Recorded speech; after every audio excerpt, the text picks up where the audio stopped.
Je m'appelle Diane Mercer. J'ai 52 ans et je vis à Carmel, Indiana. J'ai été marié 2 fois. Le premier mariage s'est terminé quand j'avais 43 ans, après 20 ans de ce que je croyais être une vie stable. Ce ne fut pas dramatique. Pas de cris, pas d'assiette cassée, juste un lent délitement qui m'a laissé assise un soir dans une cuisine vide, réalisant que je ne reconnaissais plus ma propre vie. Je m'étais dit que je ne ferais pas 2 fois la même erreur. Et pourtant, j'étais là, debout dans ma propre cuisine, tenant un torchon humide, me faisant dire que je n'avais pas ma place à ma propre table. Ce soir-là, c'était un dimanche, une semaine avant Thanksgiving. Ma sœur Patricia était venue tôt avec sa traditionnelle salade de haricots verts en casserole. Elle la prépare de la même manière chaque année avec trop d'oignons frits sur le dessus. Mon beau-frère Ron était dans le salon, zappant entre le match des Colts et une émission de chasse. Mon fils Ethan était arrivé de Fisher après le travail, toujours avec ses bottes, sentant légèrement l'huile de moteur et l'air froid. C'était une soirée familiale normale, le genre que j'avais travaillé dur pour reconstruire après l'échec de mon premier mariage.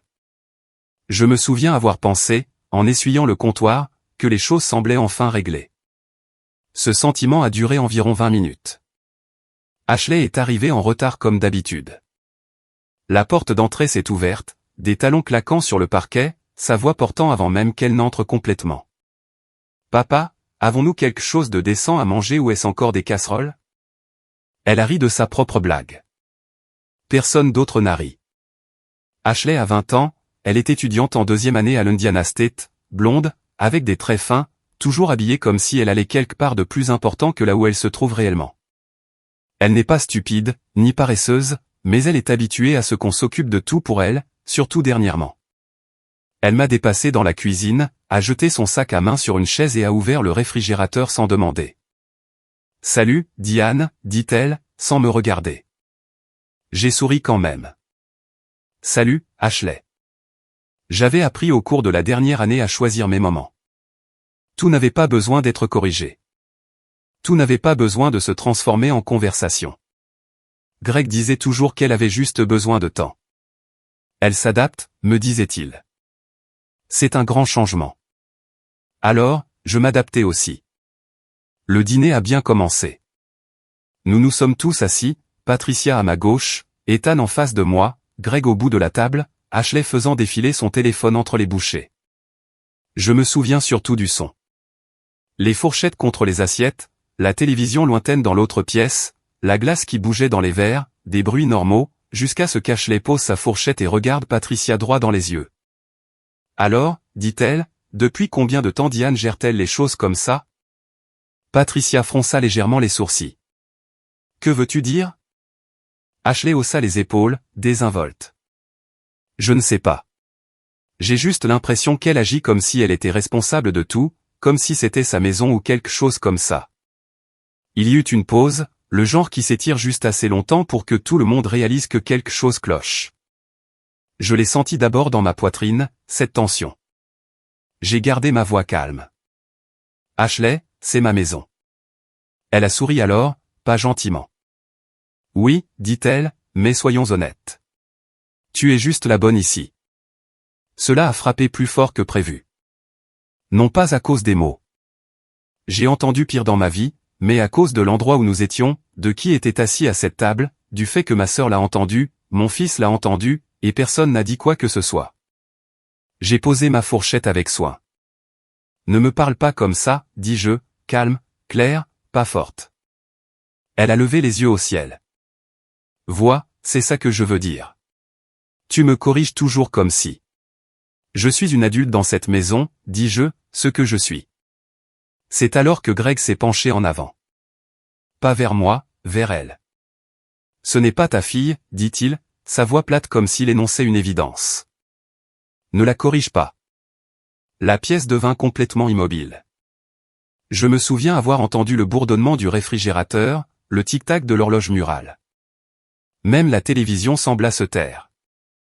Je l'ai regardée, vraiment regardée.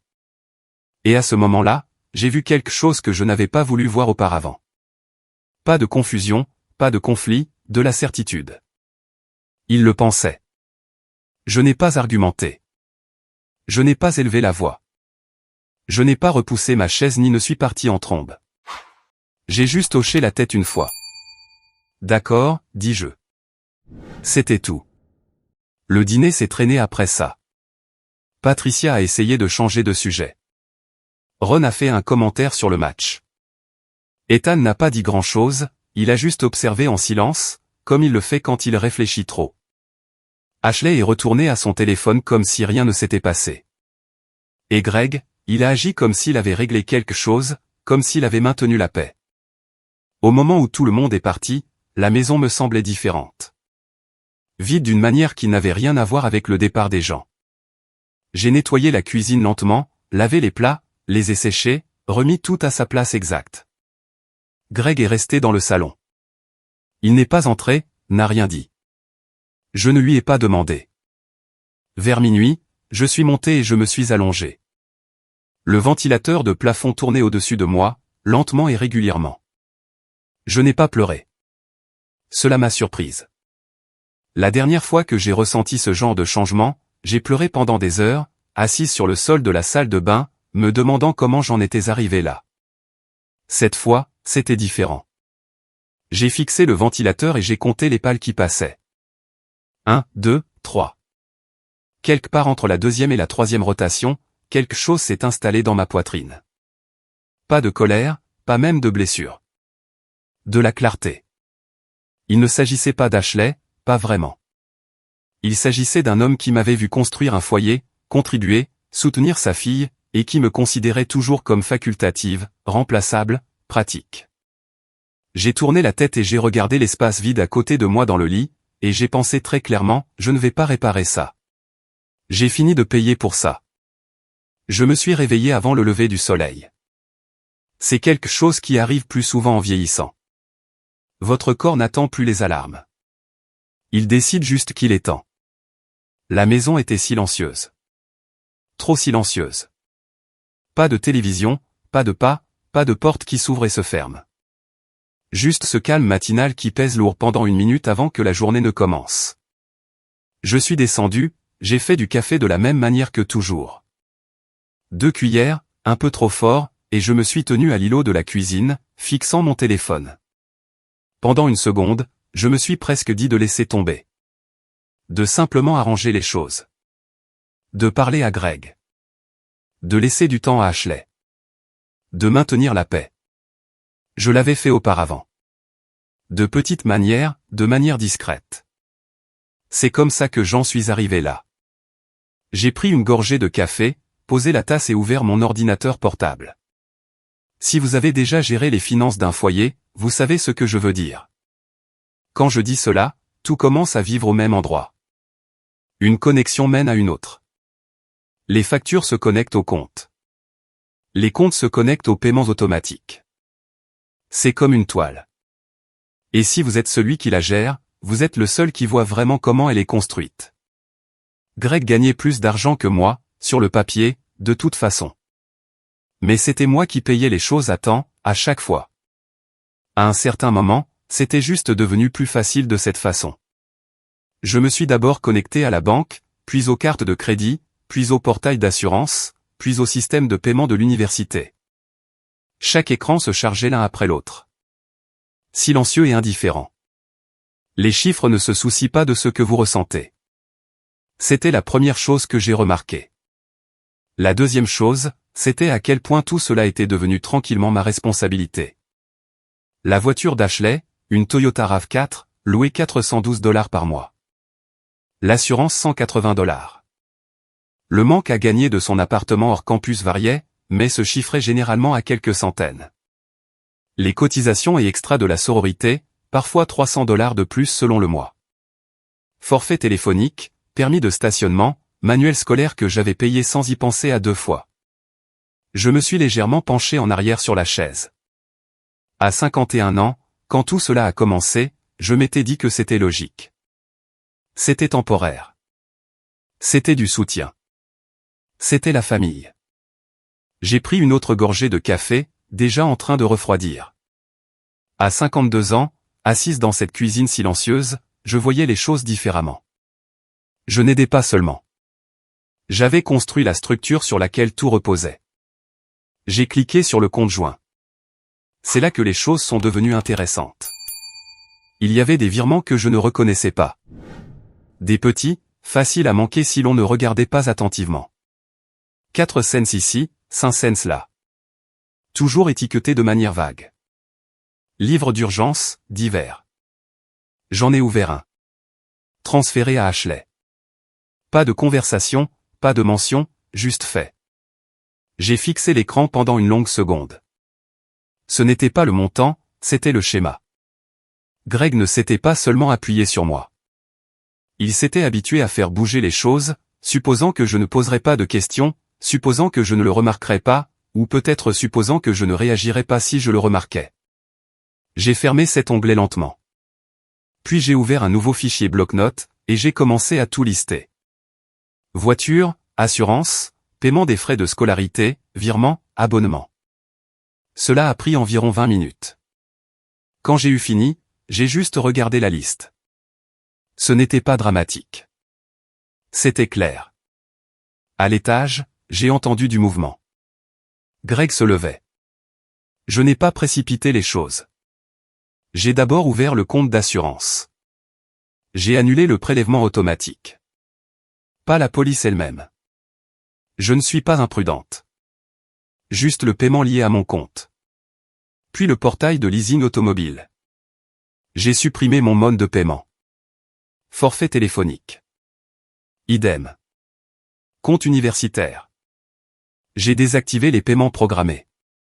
Chaque étape était simple. Cliquez sur confirmer. Fait. Pas de voix élevée. Pas de confrontation. Juste retirer ma main de choses que je n'aurais jamais dû porter seul. Mon téléphone a vibré. Un SMS. Ashley, pourquoi ma carte a-t-elle été refusée? Je l'ai regardé une seconde. Juste une seconde. J'ai failli rire. Non pas parce que c'était drôle. Mais parce que c'était prévisible. J'ai posé le téléphone sans répondre. 1 minute plus tard, un autre message. Allô. J'ai pris une inspiration et je me suis levé, portant mon café à l'évier. Greg est descendu les escaliers en sueur, encore à moitié endormi. Bonjour, dit-il en se frottant les yeux. Bonjour, il se versa du café, me regarda, puis son téléphone. J'ai observé le moment où cela le frappa. Sa posture changea légèrement, les épaules se contractant. Que as-tu fait? Demanda-t-il, sans lever les yeux encore. Je n'ai pas répondu tout de suite. Je suis retourné à l'îlot, j'ai pris le dossier que j'avais imprimé, quelques pages seulement, rien de dramatique, et je l'ai posé devant lui. J'ai arrêté de payer pour des choses qui ne sont pas les miennes, dis-je. Il a levé les yeux alors. Qu'est-ce que ça veut dire? Cela signifie, dis-je, en gardant ma voix égale, si elle n'est pas ma fille, je ne suis pas responsable de ses dépenses. Sa mâchoire s'est serrée. Diane, ne recommence pas ça.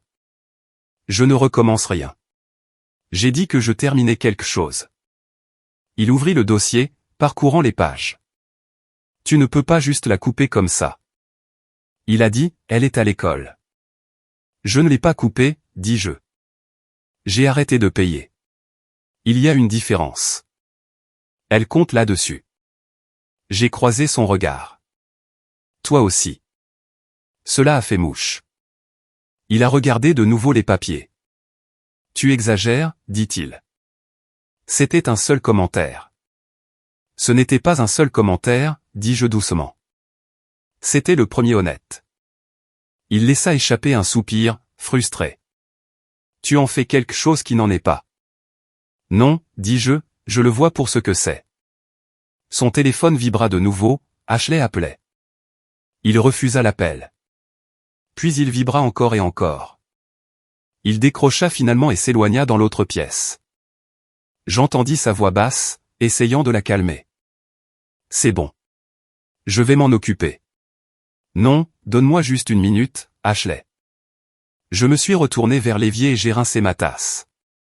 L'eau coulait régulièrement, chaude contre mes mains.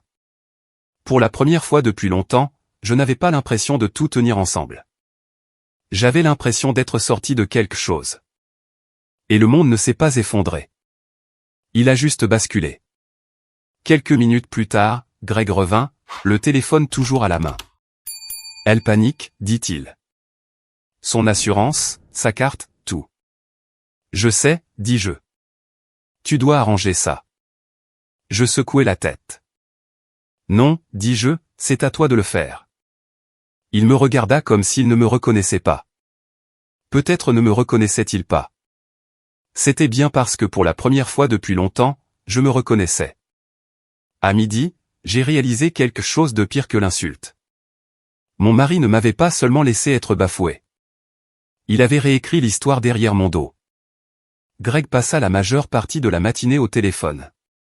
Je l'entendais faire les 100 pas entre le salon et le patio arrière, sa voix passant de contrôlée à irritée, puis à quelque chose de proche de la supplication. Je n'ai pas interrompu. Je suis resté à la table de la cuisine, mon ordinateur portable ouvert, parcourant des choses que j'aurais dû regarder il y a des mois. Vous savez comment, parfois, vous ne vérifiez pas quelque chose? Non pas parce que vous ne pouvez pas, mais parce que vous ne voulez pas vraiment savoir ce que vous allez trouver. C'était moi. Plus maintenant. J'ai sorti d'anciens messages, emails, confirmations de paiement, tout ce qui était lié au compte d'Ashley. C'est là que je l'ai trouvé. Un fil de discussion de mai datant d'environ 6 mois plus tôt. Greg avait transféré quelque chose à Ashley, lié aux frais de scolarité, je crois, puis avait répondu à nouveau quelques minutes plus tard.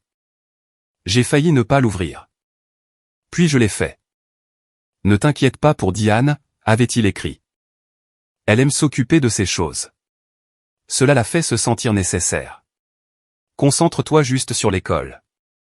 Je me suis assise lentement. Je l'ai relu.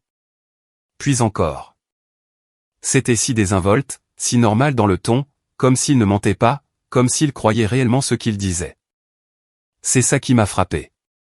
Ce n'est pas seulement qu'il l'avait laissé penser que je payais parce que je voulais les impressionner. C'est qu'il l'avait formulé ainsi, m'avait transformé en quelque chose de plus petit, de pratique. J'ai fermé l'ordinateur portable 1 minute et j'ai appuyé mes paumes sur la table. Cette sensation de tension est revenue, mais différente cette fois, plus vive, plus claire. Jusqu'à ce moment-là, une partie de moi se demandait encore si j'étais allé trop loin ce matin-là. Si couper tout d'un coup avait été dur. Cet email a répondu à ça. Je n'avais pas exagéré. J'avais juste cessé de participer. Mon téléphone a vibré. Patricia, j'ai répondu à la 2e sonnerie. Salut, dit-elle. Tu vas bien? J'ai regardé par la fenêtre. Le jardin était calme, quelques feuilles bougeaient dans le vent froid. Je vais bien, dis-je. Où je le serai. Elle est restée silencieuse 1 seconde. Ce qui s'est passé après notre départ, lui ai-je dit. Pas tout d'un coup, juste les parties importantes. Ce que Greg avait dit, ce que j'avais fait ce matin-là. Il y eut une pause à l'autre bout. Puis elle laissa échapper un lent soupir. Eh bien, dit-elle, il était temps. J'ai failli sourire. J'ai trouvé quelque chose, ai-je ajouté, un email. Il a dit à Ashley que j'aimais payer pour des choses, que cela me faisait me sentir nécessaire. Patricia n'a pas hésité. Ce n'est pas seulement un manque de respect, Diane. Elle a dit, c'est de la manipulation. Je sais. On ne crie pas sur des hommes comme ça, a-t-elle continué. On les documente. Je me suis penché en arrière sur la chaise. J'ai commencé. Bien, dit-elle. Parce qu'à notre âge, la paix est chère, mais la dignité coûte plus cher quand on la perd. Celle-là est restée. Nous avons parlé un peu plus longtemps de choses pratiques, pas de sentiments. C'est comme ça que Patricia est. Elle se soucie, mais elle reste terre à terre. Quand j'ai raccroché, je suis resté assise 1 minute. Puis j'ai attrapé mes clés. J'avais besoin de sortir de la maison. Le crochet sur Angeline Road était bondé, comme toujours en fin de matinée. Des gens ramassaient des courses de dernière minute, des chariots, des décorations de Noël déjà à moitié installées. J'ai traversé le magasin en pilote automatique. Du lait, du pain, quelques trucs dont je n'avais même pas vraiment besoin. À la caisse, la caissière a fait la causette en se préparant pour Thanksgiving. Quelque chose comme ça, dis-je. J'ai payé, chargé les sacs sur le siège arrière. Puis je suis monté dans la voiture et je suis resté là, moteur coupé, les mains sur le volant. Et pour la première fois depuis ce dîner, j'ai pleuré. Pas fort, pas de façon dramatique. Juste doucement. Le genre de larmes qui montent avant qu'on ne puisse les arrêter. Il ne s'agissait pas de Greg. Pas vraiment. Il s'agissait de moi. De la version de moi qui croyait que cette fois-ci serait différente. Qui pensait que si elle se montrait assez, donnait assez, arrangeait assez les choses, elle serait traitée comme si elle faisait partie de la famille. J'ai essuyé mon visage avec la manche de mon manteau et j'ai laissé échapper un long soupir. J'aurais dû le voir, dis-je à voix haute. Et peut-être que j'aurais dû, mais le voir maintenant suffisait. J'ai démarré la voiture, suis rentré à la maison. Quand je suis entré, Greg était à l'îlot de la cuisine avec son téléphone et une pile de papier que j'avais laissé. Il a levé les yeux immédiatement. Nous devons arranger ça, dit-il. Nous, demandai-je. Oui, nous. Ashley ne peut pas juste. Elle a des cours. Elle a, Greg, dis-je, l'interrompant doucement. Tu m'as dit qu'elle n'était pas ma fille. Il expira brusquement. Ce n'est pas ce que je voulais dire. C'est exactement ce que tu voulais dire.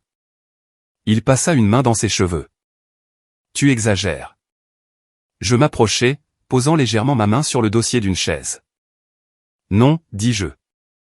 Je l'ai minimisé pendant 1 an. Je ne le fais juste plus. Son téléphone sonna de nouveau. Ashley? Il décrocha cette fois. Ashley, écoute. Non, je lui parle maintenant. Je me détournai, lui donnant de l'espace. Mais je pouvais l'entendre. Pas les mots, juste le ton. Elle paniquait, réalisant peut-être pour la première fois que les choses n'étaient pas aussi stables qu'elle le pensait. Greg baissa la voix, reprenant ses pas. Je vais arranger ça, dit-il. Donne-moi juste un jour. Un jour? J'ai failli rire à cela. Il avait eu 1 an. Quand il raccrocha, il semblait fatigué.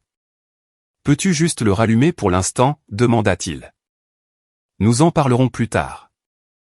Je secouai la tête. Non, dis-je, nous ne mettons pas cela en pause pour que ce soit plus facile pour toi. Il ne s'agit pas de moi. Si, dis-je. Ça l'a toujours été. Cela l'arrêta. Il ne discuta pas tout de suite. Il resta juste là, me regardant comme s'il essayait de trouver la version de moi à laquelle il était habitué. Celle qui s'adoucirait, ferait des compromis, laisserait les choses passer. Elle n'était plus là. Je n'essaie de punir personne, dis-je. J'ai juste fini de payer pour quelque chose dont je ne fais pas partie. Il ne répondit pas. Ne s'excusa pas non plus. Cela me dit tout ce que j'avais besoin de savoir. J'ai repris mon ordinateur portable, j'ai ouvert un nouveau document et j'ai commencé à tout organiser. Date, montant, compte.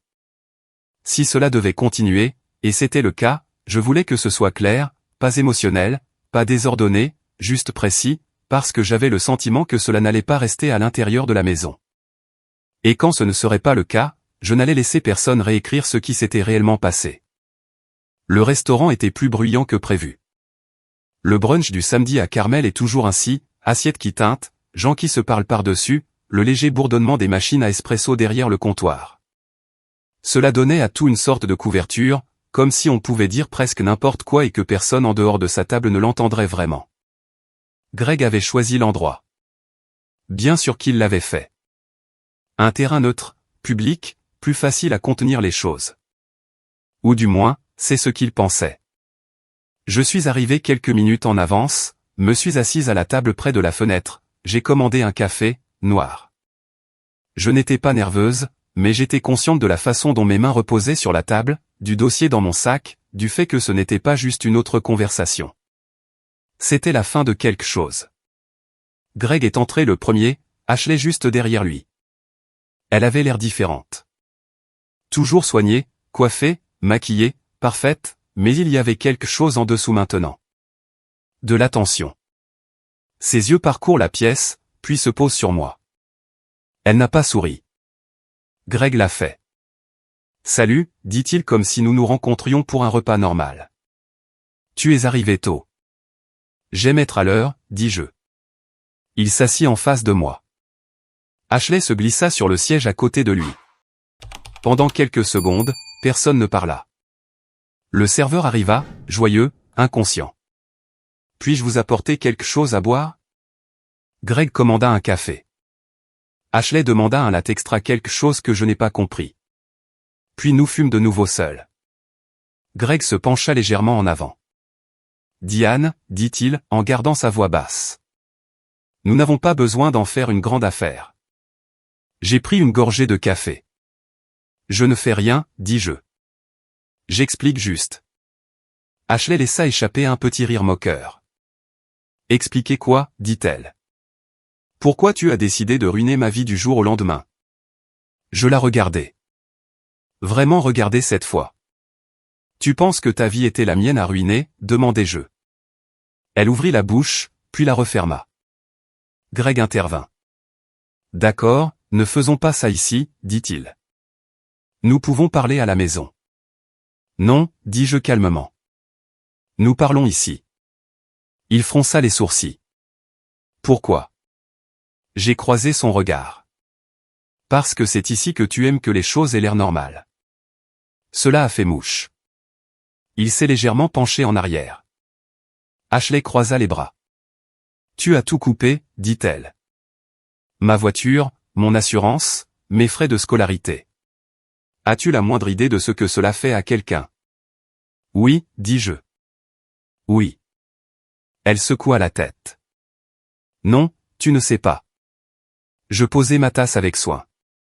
Tu m'as dit que j'étais la bonne dans ma propre maison, dis-je. Et ton père m'a dit que je n'avais pas le droit de te corriger.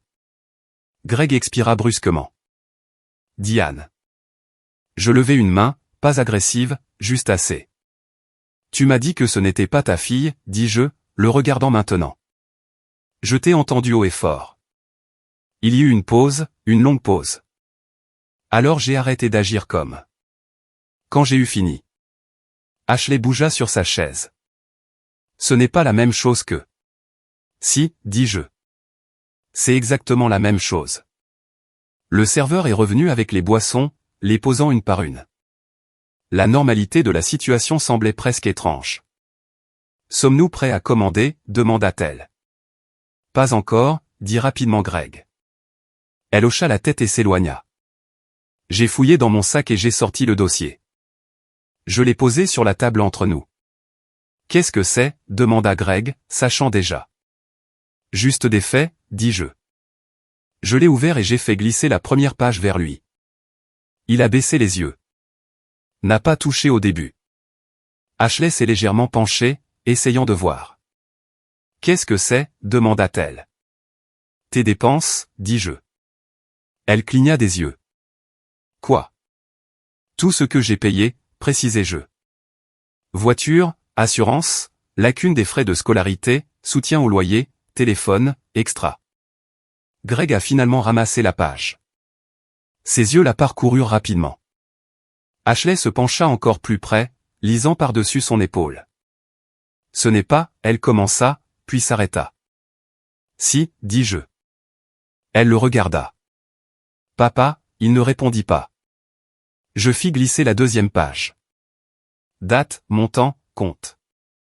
La mâchoire de Greg se serra. Diane, ce n'est pas nécessaire, dit-il. Si, dis-je, parce que tu n'as pas raconté toute l'histoire. Ashley nous regarda tour à tour. Qu'est-ce qu'il est censé raconter, demanda-t-elle maintenant sur la défensive. Il s'est occupé des choses. Non, dis-je doucement mais fermement.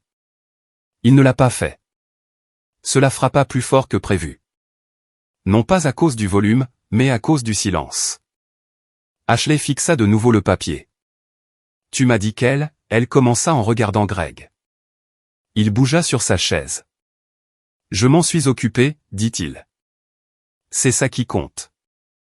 Non, dis-je. Ce n'est pas le cas. Je me penchai légèrement en avant. Tu lui as dit que j'aimais payer pour des choses, dis-je. Que cela me faisait me sentir nécessaire. La tête de Greg se leva brusquement. Ce n'est pas, je l'ai lu, dis-je. Silence. Ashley le regarda de nouveau. Tu as dit ça, demanda-t-elle. Il ne répondit pas tout de suite. Et ce fut une réponse suffisante. Quelque chose dans son expression changea alors. Pas plus doux, juste incertain. Je me suis rassise. Je n'ai pas payé parce que j'avais besoin de me sentir importante, dis-je. J'ai payé parce que je pensais faire partie de cette famille. Personne ne parla. Autour de nous. Le restaurant continuait sa vie. Rire d'une autre table, assiette débarrassée, café versé. À la nôtre, tout semblait immobile. Greg se pencha finalement. « Tu m'embarrasses » dit-il à voix basse. Je soutins son regard. « Tu m'as humilié devant ma famille » dis-je. Je ne fais que dire la vérité devant le même genre de public. Son expression se durcit. « Ce n'est pas comme ça que tu gères les choses. » J'ai hoché légèrement la tête. « Tu as raison » dis-je. « C'est comme ça que je les termine. » Ashley repoussa sa chaise de quelques centimètres. « Alors quoi ? » « C'est tout » dit-elle. « Tu t'en vas et tu laisses tout en désordre. » Je la regardai. « Non » dis-je. J'ai arrêté de nettoyer un désordre qui n'était pas le mien. Cela a fait mouche. Elle baissa les yeux sur la table. Sur les papiers. Sur les chiffres. Tu aurais pu juste me parler, murmura-t-elle. Je l'ai fait, dis-je. Au dîner. Elle ne répondit pas. Greg passa une main sur son visage. C'est incroyable, dit-il. Tout cela pour un seul commentaire. Ce n'était pas un seul commentaire, dis-je. C'était le premier honnête. Le serveur revint, ne sachant pas trop comment intervenir dans la tension. Sommes-nous prêts maintenant ? Greg hésita. Je tendis la main vers mon portefeuille. Séparez les miens, dis-je. Elle hocha la tête rapidement, presque soulagée d'avoir quelque chose de clair à faire. Greg me regarda. Tu es sérieuse, dit-il. Je suis sérieuse depuis un moment, répondis-je. Ashley ne dit rien d'autre. Elle resta juste assise, fixant les papiers comme si elle voyait quelque chose pour la première fois. Peut-être l'était-elle. Le chèque arriva. J'ai payé mon café, laissé de l'argent pour le pourboire, me suis levé. Pas de discours, pas de dernier mot. Juste un petit hochement de tête. Et puis je suis sorti. L'air extérieur était froid, vif. J'ai pris une profonde inspiration et l'ai laissé s'échapper lentement. Pour la première fois depuis longtemps, je ne me sentais pas petite. Je ne suis pas rentré directement après ça. Je suis monté dans ma voiture, je suis resté là 1 minute, les mains sur le volant, écoutant juste le moteur tourner au ralenti. L'adrénaline était toujours là, pas accablante, juste présente, comme si mon corps n'avait pas encore rattrapé ce qui venait de se passer. Ce n'était pas une grande victoire cinématographique. Personne n'a applaudi. Personne ne s'est levé pour dire que j'avais raison. Mais quelque chose avait basculé, et je pouvais le sentir. J'ai roulé lentement. Pas de véritable destination au début. J'ai fini sur l'une de ces longues étendues juste en dehors de Carmel où les maisons s'amenuisent et les champs s'ouvrent, l'Indiana fin novembre, plat, gris, honnête. J'ai allumé la radio, puis l'ai éteinte. Le silence me semblait mieux. Quand je suis finalement arrivé dans l'allée, la maison avait exactement la même apparence. C'était la partie étrange. Rien n'avait changé à l'extérieur. À l'intérieur, cependant, c'était différent. La voiture de Greg n'était pas là. J'ai supposé qu'il avait emmené Ashley quelque part ou qu'il avait juste besoin d'espace. Je n'ai pas vérifié. Je suis entré, j'ai posé mes clés et je suis resté un instant dans l'entrée. C'était calme.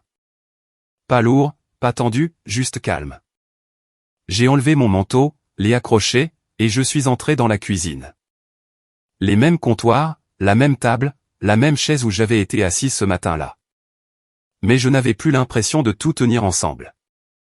Je me suis fait une tasse de thé cette fois, je me suis assise, et pour la première fois depuis des jours, mes épaules se sont relâchées. C'est là que la fatigue m'a frappé. Pas physique, quelque chose de plus profond. Le genre de fatigue qui vient après avoir porté quelque chose trop longtemps, et l'avoir enfin déposé. Je suis resté là un moment, fixant la vapeur qui montait de la tasse. Pas de précipitation, pas de bruit, juste de l'espace. Mon téléphone a vibré. Greg, je l'ai laissé sonner. Puis il a vibré encore et encore. Finalement, j'ai décroché. Quoi, dis-je, pas méchamment, juste sur un ton définitif. Qu'est-ce que c'était, demanda-t-il. Pas de bonjour, pas de pause. C'était, dis-je, moi qui étais clair. Tu m'as prise par surprise, dit-il, en public. J'ai presque souri. Tu penses que c'est ce que ça faisait, demandai-je. C'est exactement ce que c'était. Non, dis-je, c'est ce que le dîner faisait. Il y eut un silence à l'autre bout. Puis il expira. Tu n'avais pas à aller aussi loin. Je n'ai pas été assez loin, Greg, dis-je doucement. J'ai juste arrêté tôt. Ça n'a même pas de sens. Ça en aura, dis-je, éventuellement. Il se tut de nouveau. Puis plus doucement cette fois. Elle est bouleversée. Je sais. Elle ne s'en est pas rendue compte. Je sais, répétai-je. Une autre pause. Tu aurais pu gérer ça différemment. Je me suis penché en arrière sur la chaise, regardant vers le jardin. Je l'ai géré différemment, dis-je. Pendant 1 an. Cela a mis fin à cette partie de la conversation. Il ne s'est pas excusé. N'a pas dit qu'il avait tort. Il a juste changé de sujet. Eh bien, dit-il, finalement, nous allons arranger ça. J'ai secoué la tête même s'il ne pouvait pas me voir. Non, dis-je, c'est toi qui le feras. Qu'est-ce que ça veut dire? Ça veut dire, dis-je, choisissant mes mots avec soin, que je ne vais pas arranger ça avec toi. Un autre long silence. Tu es sérieuse, dit-il. Oui. Pour ça. J'ai fermé les yeux une seconde. Il ne s'agit pas de ça, dis-je. Il s'agit de tout ce que cela représente. Il n'a pas discuté. N'a pas non plus été d'accord. Il est juste resté là au téléphone. Je serai à la maison plus tard, dit-il finalement. D'accord. Nous avons raccroché. J'ai posé le téléphone et j'ai regardé la table. C'était étrange de me sentir si calme, non pas parce que je m'en fichais, mais parce que j'avais enfin compris. Cette nuit-là, j'ai mieux dormi que depuis des mois. Pas de conversation rejouée, pas de doute, juste le calme. Les jours suivants ne furent pas dramatiques. Ils furent pratiques. J'ai appelé ma banque et j'ai séparé ce qui devait être séparé. J'ai pris rendez-vous avec un avocat spécialisé en droit de la famille à Indianapolis. J'ai retiré des copies de tout, compte, paiement, relevé. Non pas parce que je préparais une bataille, mais parce que je ne voulais pas perdre le contrôle de nouveau. Greg est rentré tard ce soir-là. Nous n'avons pas beaucoup parlé.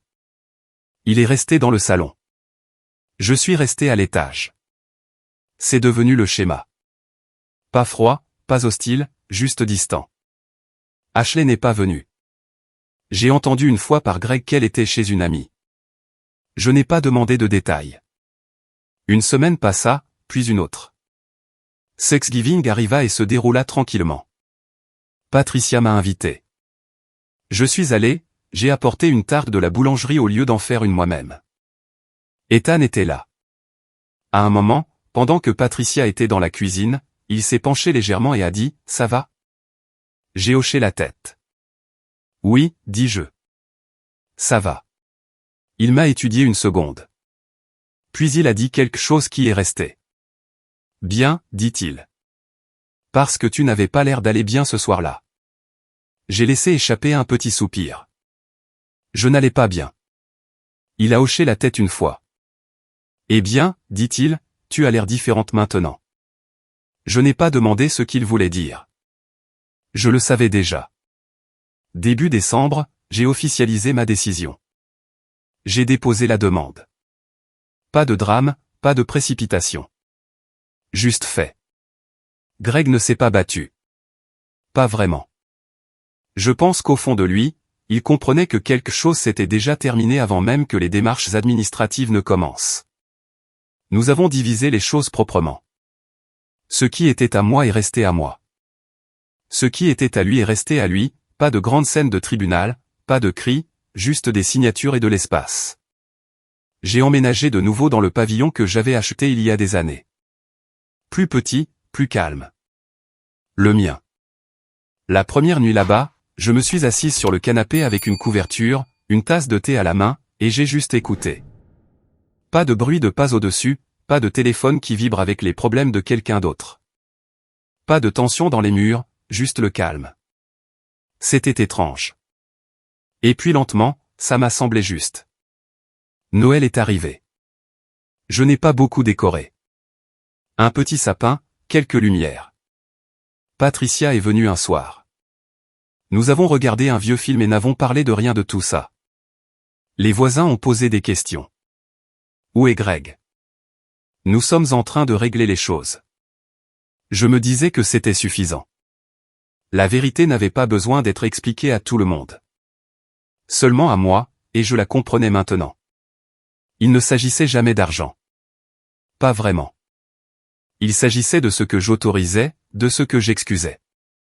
De ce que je me disais être normal juste pour que les choses se passent bien. J'ai passé 1 an à payer pour quelque chose dont je ne faisais pas réellement partie. Et au moment où j'ai arrêté, tout est devenu clair. Les matins calmes, les routines simples, conduire au travail avec la radio basse, regarder le soleil se lever sur ces longues routes de l'Indiana. Personne ne demandant, personne ne prenant. Juste moi, 52 ans, ne recommençant pas, juste continuant selon mes propres conditions. Si vous vous êtes déjà retrouvé à donner plus que vous ne recevez juste pour maintenir la paix, alors vous savez déjà comment ça se termine. Et si cette histoire vous a semblé familière de quelque manière que ce soit, sachez que vous n'êtes pas le seul à avoir dû la prendre à la dure.